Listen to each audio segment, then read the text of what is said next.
Le dérèglement climatique qui fait déjà des milliers de victimes, c'est le cas à Madagascar qui souffre de la famine à cause du réchauffement de la planète.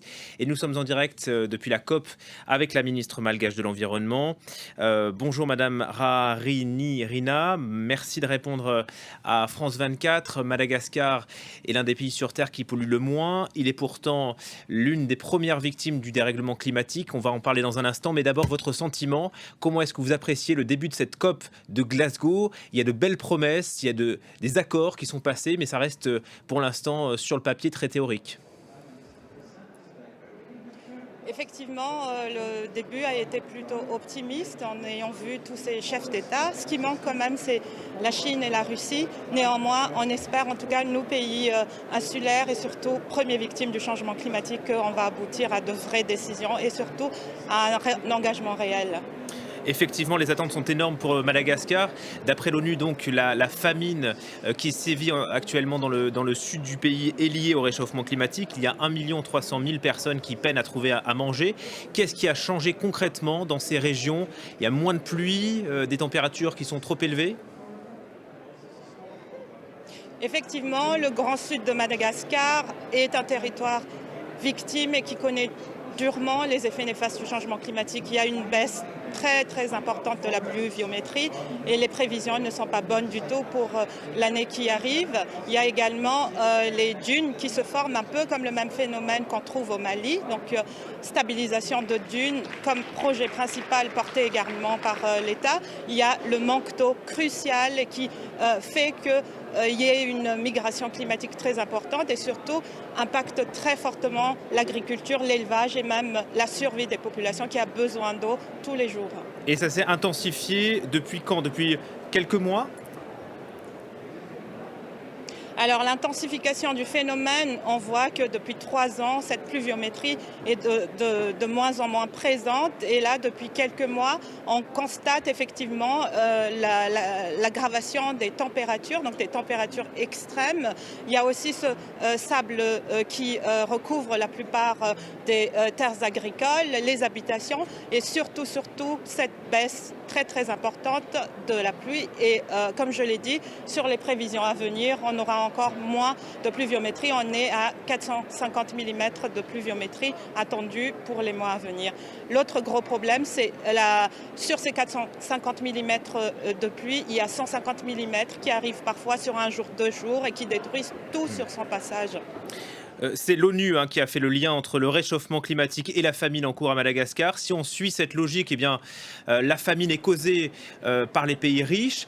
Vous ont-ils fourni une aide d'urgence? Est-ce que vous l'avez demandé? Il y a urgence. Je reprends les termes d'Amnesty International. Il y a encore des gens, selon l'ONG, qui se nourrissent là-bas de cactus dans ces régions. Alors, il faut absolument remettre dans les contextes les choses. Effectivement, la famine à Madagascar est une conséquence directe du changement climatique. Il y a l'ONU qui le dit, mais c'est aussi une analyse de ces phénomènes climatiques un peu partout dans le monde. Et le GIEC est là aussi pour confirmer que ces phénomènes sont en train de s'intensifier à cause du changement climatique. Effectivement, il y a la question de l'urgence qui est au cœur de tout ça, mais il y a aussi la question des réponses. Et c'est là où Madagascar a commencé un travail colossal en termes d'adaptation. Il faut continuer ces projets d'adaptation qui ont été lancés par le président de la République et pas plus tard qu'il y a quelques mois, un colloque régional a été organisé mettant en avant justement ces besoins en infrastructures et surtout les besoins de répondre à une véritable politique d'adaptation de ce territoire. Quel type d'agriculture, les pipelines pour transporter l'eau depuis Anos vers l'Anjou. Il y a également cette ceinture verte qui est un grand projet environnemental de reverdissement de l'Anjou, de stabilisation de ces dunes qui se forment un peu partout. Et bien évidemment, cette question de l'urgence est importante. L'État, avec les partenaires techniques financiers, sont en train de se coordonner pour voir comment rendre plus efficace cette aide d'urgence et surtout avoir cette cartographie des besoins sur les territoires pour avoir plus de performance, puisque ce qu'on constate sur ces dernières années, c'est que l'aide n'a pas été très bien coordonnée. Et donc ça fait partie des réformes menées actuellement par le gouvernement malagasy. C'est une adaptation, pas une transition énergétique que vous réalisez en ce moment? Il y a les deux volets qui ont été soulignés par le président de la République. Il y a la partie adaptation que l'on réclame et qui a été promis à la COP21 dans le cadre de l'accord de Paris.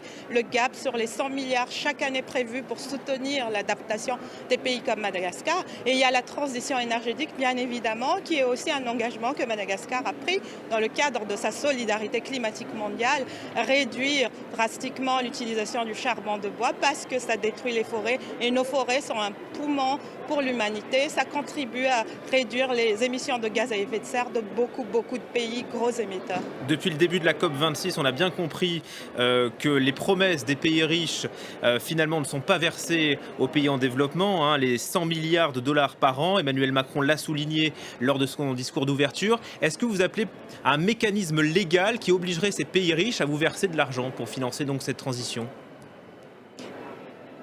Exactement, on souhaiterait un mécanisme légal et surtout rappeler aux pays riches, les plus gros émetteurs, que c'est une redevabilité climatique et c'est une promesse dans le cadre de l'accord de Paris. On ne peut pas démarrer une COP26 et surtout un nouvel accord après le protocole de Kyoto sans cette confiance-là. Et surtout, on ne peut pas continuer avec deux mondes fracturés. D'un côté, les pays comme Madagascar, État insulaire parmi les plus vulnérables et qui subissent de plein fouet cet événement dont il n'est pas responsable. Et de l'autre côté, les pays riches qui ont la possibilité de s'adapter. Donc il faut revoir et surtout le temps est contre nous, nous devons agir rapidement avec ou sans la Chine et la Russie. D'autant qu'il y a une autre menace qui concerne Madagascar et ses côtes, la hausse des températures qui peut entraîner aussi un risque de submersion.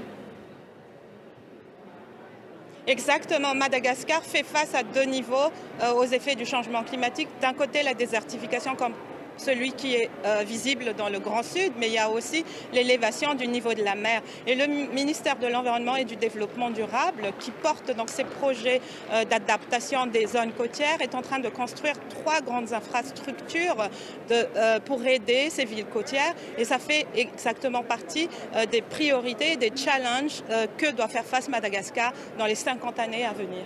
Merci beaucoup Madame la Ministre d'avoir répondu en direct à France. Quelles sont les causes de la famine à Madagascar, selon le journaliste et la ministre malgache? Quelles sont les conséquences de la sécheresse qui sévit dans le sud de ce pays insulaire? Quels sont les moyens mis en œuvre pour une adaptation?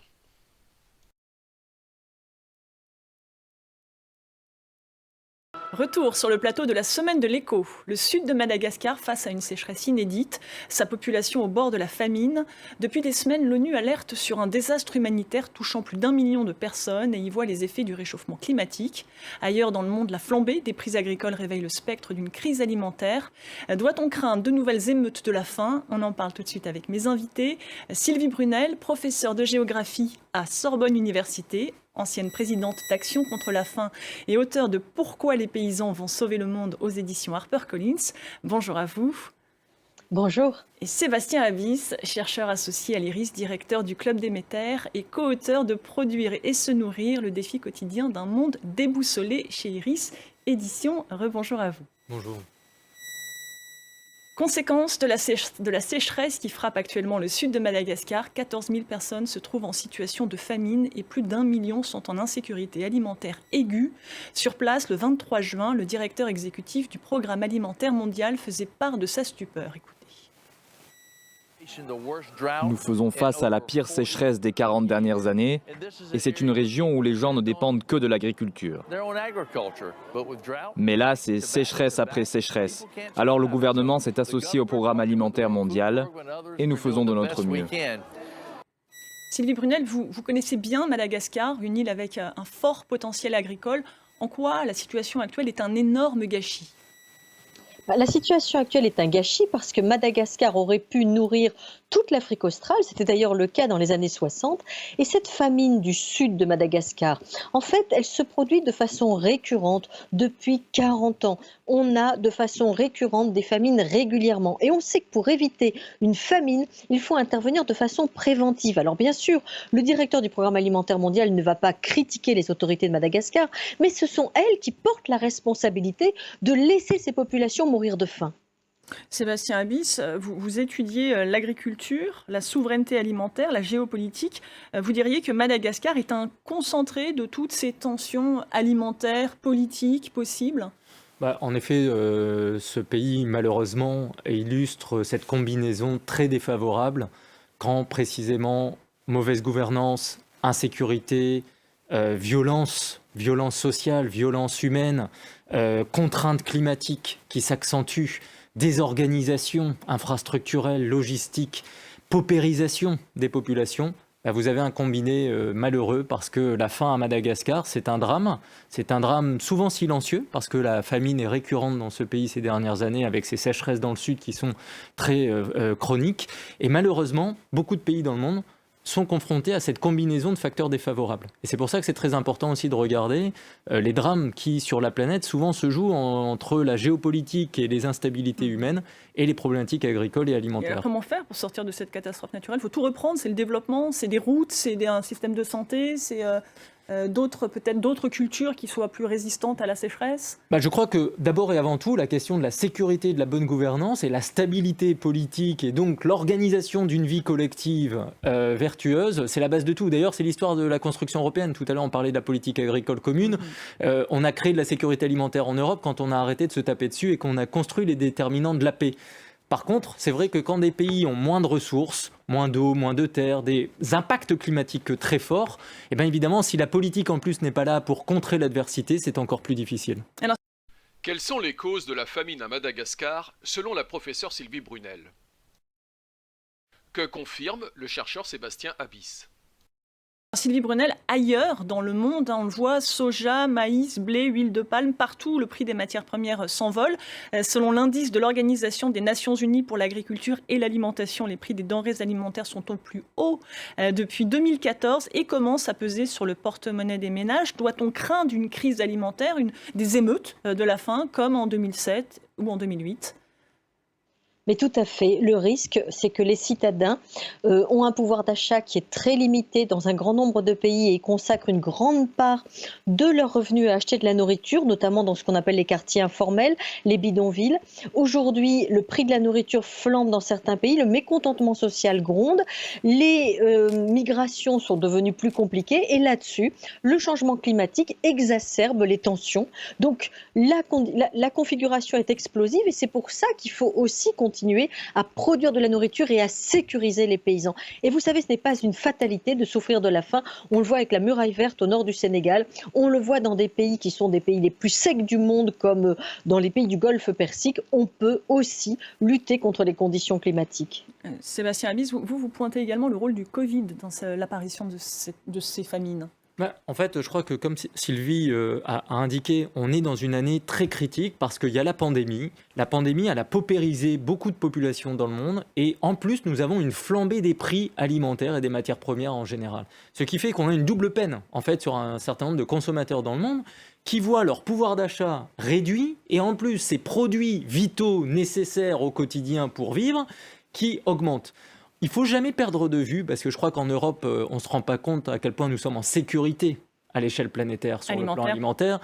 Il ne faut jamais perdre de vue que dans beaucoup de pays dans le monde, dans beaucoup de foyers sur cette planète, vous mangez le soir en fonction du travail que vous avez pu faire dans la journée et des courses que vous avez pu faire sur la route en rentrant chez vous à la maison. Mais pour autant, en France aussi, les inégalités se sont creusées et on voit aussi des personnes qui ont du mal à se nourrir. Et oui, et le drame, c'est qu'en France, nous avons aussi, à cause du Covid, une paupérisation qui s'est accentuée et les associations qui viennent en aide alimentaire en France ont quand même, l'hiver dernier, touché près de 8 millions de Français dans ce pays. C'est très important, en rappelant que la moitié des bénéficiaires de l'aide alimentaire cet hiver en France étaient des nouveaux venus, parce qu'il y a une précarisation nouvelle ces derniers mois qui s'est installée. Mais alors pour autant, quelle est la différence avec 2007-2008 où on sait qu'il y avait eu un boom du pétrole, ça avait occasionné par ricochet un boom du prix des matières premières. Quelle est l'origine aujourd'hui et quel parallèle on peut ou pas établir avec des émeutes de la faim ? D'abord, je crois qu'il faut rappeler que depuis 2007-2008, il y a 1 milliard d'habitants en plus sur la planète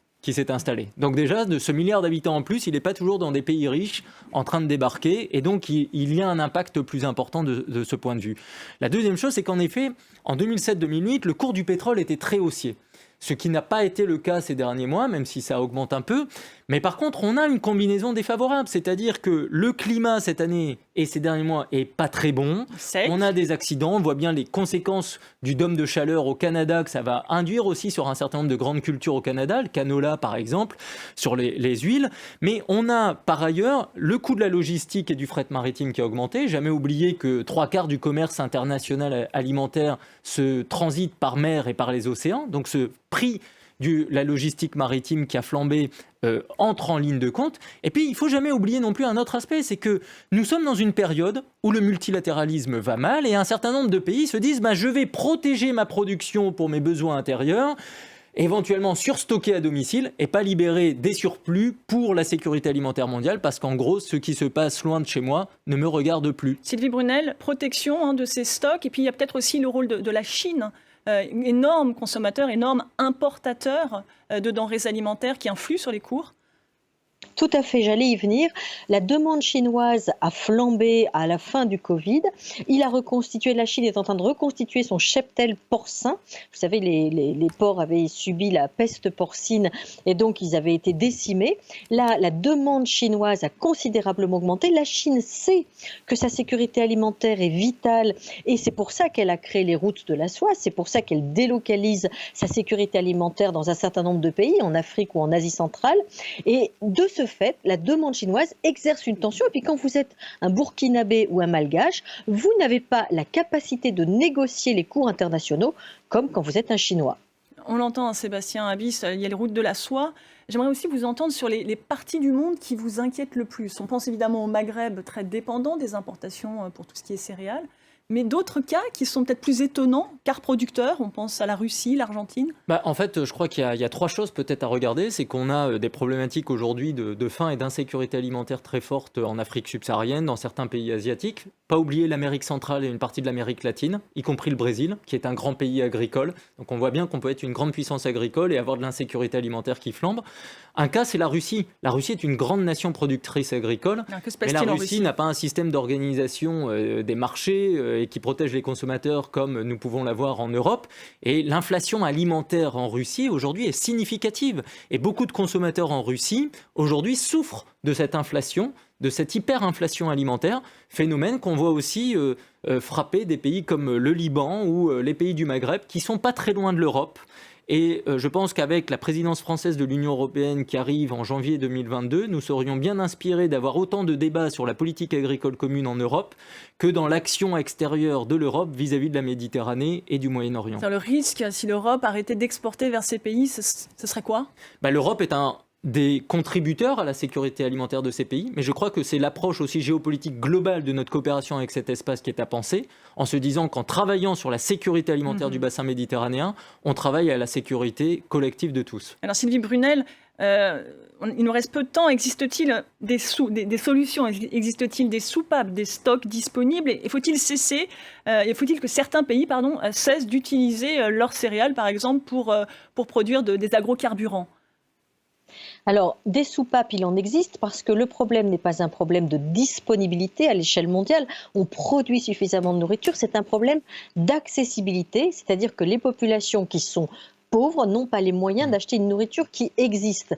Ce qui veut dire que de bonnes politiques agricoles, ce sont des politiques qui sécurisent à la fois la production agricole interne et qui sécurisent les consommateurs urbains. Et pour cela, ça veut dire qu'il faut anticiper. Il faut créer sa souveraineté alimentaire et finalement, on peut se demander si pour certaines zones géographiques comme l'Europe, on n'a pas oublié aujourd'hui les impératifs de continuer à préserver sa souveraineté alimentaire. Pendant le Covid, Macron disait on ne peut pas laisser à d'autres le soin de nous nourrir. C'est qui est en train de se passer dans certains pays. 10 pays seulement exportateurs, 150 pays importateurs. Un mot de conclusion, il nous restera peu de temps. Le mot de conclusion, c'est de rappeler qu'en 2020, le prix Nobel de la paix a été donné au Programme alimentaire mondial. Et je crois que c'était un rappel pour tous ceux qui l'avaient peut-être oublié, que l'agriculture et l'alimentation dans le monde, c'est le premier déterminant de la paix et de la sécurité pour nous tous. Mais est-ce compatible avec le climat pour autant ? Oui, parce qu'encore une fois, la commande aujourd'hui, c'est de nourrir et réparer la planète. Donc c'est compatible avec le climat, mais dans cet enjeu climatique mondial, il y a des êtres humains qui resteront sur cette planète et qui doivent vivre aussi correctement. Nourrir et réparer la planète, on restera sur cette phrase. Merci à tous les deux d'avoir participé à cette émission. Merci à vous de l'avoir suivi. L'information continue sur France 24.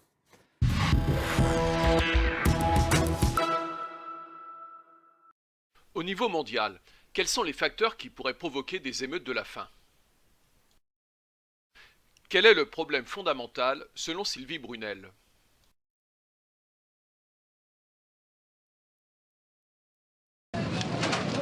Le face-à-face a duré des heures. Une image désormais commune dans un pays où la partie la plus pauvre de la population est depuis des mois en conflit ouvert avec l'un des gouvernements les plus libéraux du monde. Dans ce quartier particulièrement déshérité d'El Bosque à Santiago, les mesures de confinement ont fait monter d'un cran la colère. Beaucoup ici n'ont pas perçu de salaire ni d'aide depuis plus d'un mois. J'ai 4 enfants, je ne reçois pas d'aide parce que j'ai mon propre commerce. Je suis comme beaucoup de gens ici. À l'aide, de la nourriture, on a besoin d'argent, de nourriture. La mesure de trop pour les manifestants a été décrétée vendredi. Face à l'explosion des cas de coronavirus, le confinement total de Santiago. Le discours rassembleur des autorités n'a pas eu l'effet escompté. Nous avons conscience qu'il s'agit de l'un des plus grands sacrifices pour chacun de vous, l'un des plus grands challenges dans l'histoire de notre pays. Le gouvernement Piñera vient de réclamer une aide de près de 24 milliards de dollars au Fonds monétaire international. Une demande qui doit être examinée dans les semaines à venir. La population d'El Bosque est-elle disposée à attendre la réponse du FMI? Pas sûr. Comment est-il possible de venir en aide aux populations les plus démunies?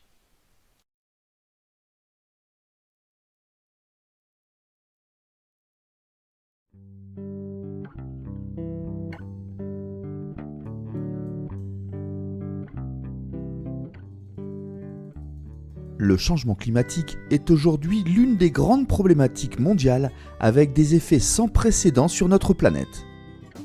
À Madagascar, l'agriculture est extrêmement sensible à ces variabilités climatiques avec des conséquences graves sur les rendements agricoles, ce qui menace les moyens d'existence des populations vulnérables.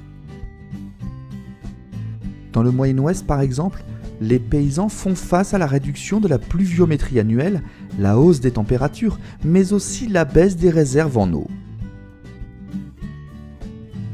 La région sud-est subit à la fois un fort régime d'alizé et le passage fréquent de cyclones. C'est une des régions les plus touchées par des inondations et des cyclones de plus en plus virulents.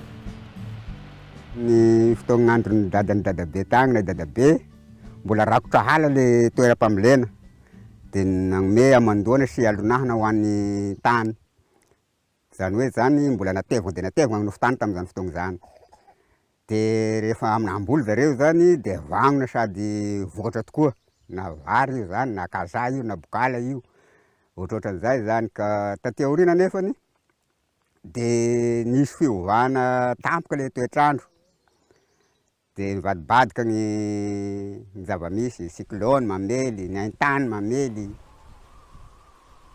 Le Sud est une des régions les plus sensibles au réchauffement climatique. Durant ces 20 dernières années, la région Androuille est frappée par une sévère sécheresse récurrente.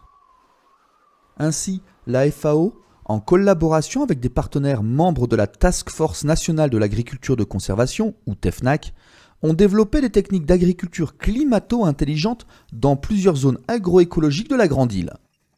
Ces techniques visent à orienter l'agriculture vers un modèle de production agricole qui s'adapte au climat. Pour répondre aux impacts des changements climatiques, la FAO a adopté depuis quelques années une approche qui essaie de Climate Smart Agriculture, qui est en fait l'agriculture climato-intelligente. L'agriculture climato-intelligente englobe plusieurs techniques dont l'agriculture de conservation, l'agroforesterie, l'utilisation des plantes anti-érosives, le reboisement, les techniques de riziculture SRI, l'intégration de l'élevage à l'agriculture et bien d'autres pratiques agricoles. Dans chaque zone, la diffusion de ces techniques auprès des petits producteurs adoptants se fait à travers des formations théoriques et pratiques. Ces formations sont assurées par des techniciens agricoles des partenaires de la FAO et se font dans les parcelles de démonstration installées dans chacune des zones agroécologiques de la Grande Île. Toutefois, les petits producteurs rencontrent plusieurs contraintes dans l'adoption et la duplication des différents systèmes de culture. il n'est pas rare de constater un décalage de production entre les parcelles de démonstration et les parcelles d'adoption. Zavatra ataonay ety zany zao a, dia misy ihany misy lesolesoka ihany. Tsy da mety raha fahitanay anazy raha ataonay fampitahana. Ny zavatra hitanay amin'ny champ école sy ity a, dia toa misy zavatra tsy da mety mahombomy tsara loatra gn'anay a, ka io zany a dia mety mety maro mahatonga an'izay zavatra zay. Mety resaka zezika, fampiasanay zezika mety tsy ara-dalàna tsara, tsy da mety raha loatra. Dia izahay moa zany tsy da manana loatra ny ampy mba hataterahana ny zezika. Hitako hoe sakana zany aloha amin'izao dia le resaka fanafody. Aty aminay manko tsy mba misy fivarotam-panafody fa mankany Antsirabe. Ty olana amin'ny fanovana ty vola rakotra toagna zany, voaloha are ndraindraiky tsy ampy masombola tamin'ny ty nanombohana azy. Eo zany tsy nahafanoy.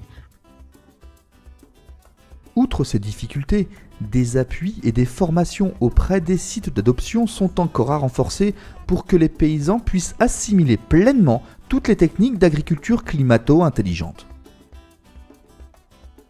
Nao manakinareo anany tony izy zao tsaragny misy ty fiofagnany, misy zay tokony fitaovagna hoe zao ty raha mba hanoagna azy le teako na ho fa anoareo amako. Fa zaho le fa mamboly avao amty zaho mpamboly fa tsy mahafantatsy ty ano fa le te ataoko raha soa ro amboleko azy. Après les formations pratiques, chaque adoptant s'inspire de ces nouvelles techniques culturales mises en place et proposées sur les parcelles de démonstration pour les reproduire sur leurs propres parcelles d'adoption. Le partenariat de la FAO avec différentes institutions publiques et privées a permis la promotion de nouvelles techniques agricoles qui répondent véritablement aux besoins des petits producteurs. À Madagascar, nous avons pu travailler dans quelques zones pilotes et l'objectif, justement, c'est de pouvoir promouvoir ces techniques-là dans l'ensemble du territoire national. En conclusion, dans le contexte actuel du changement climatique, une agriculture plus productive et résiliente imposera une meilleure gestion des ressources naturelles comme la terre, l'eau, les sols et les ressources énergétiques. Toutefois, afin d'avoir des retombées significatives auprès des paysans, les efforts et appuis devront être concentrés et renforcés davantage auprès des sites d'adoption. Cela demande une collaboration et une synergie accrue entre les différents intervenants agricoles et ce, à différents niveaux.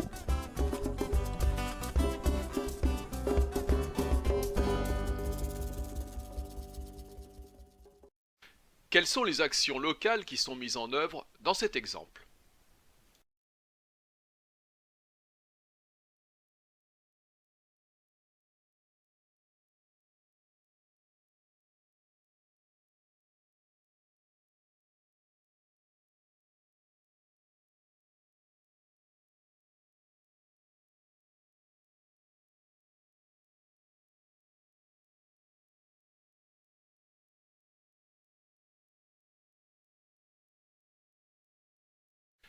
Qu'est-ce qui amplifie la situation d'urgence à Madagascar ?